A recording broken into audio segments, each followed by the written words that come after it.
Bismillahirrahmanirrahim. Assalamualaikum warahmatullahi wabarakatuh. Abdi Raisa Zulfa Aulia kelas 4B SD Tatapil.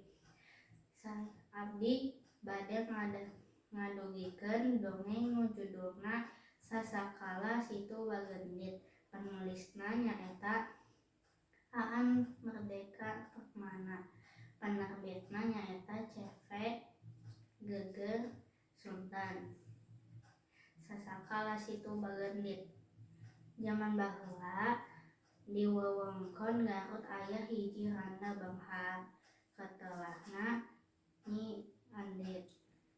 Disebut kitu teh pedah modit kacida tara daek tutulung ka nu butuh nalang kanu sangsara.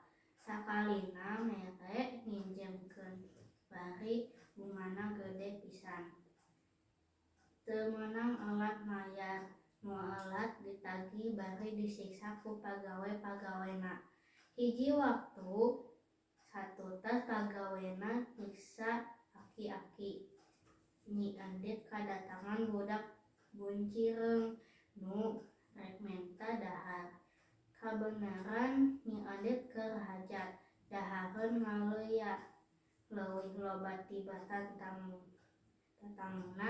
tapi urang lembur nu sakitu sarana mah taya nu dibere. Nya kitu budak buncireung oge kalah diusir.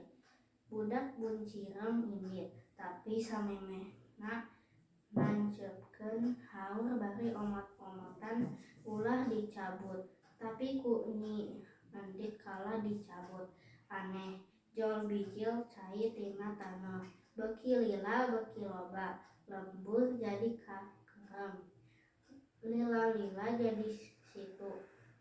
Nyi Andit nu embung ngungsi lantaran loba kana hartana, kakeueung nepi ka laput.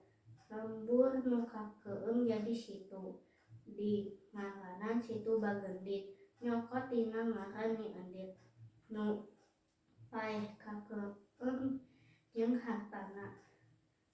Sakitu ti abdi. Wassalamualaikum warahmatullahi wabarakatuh.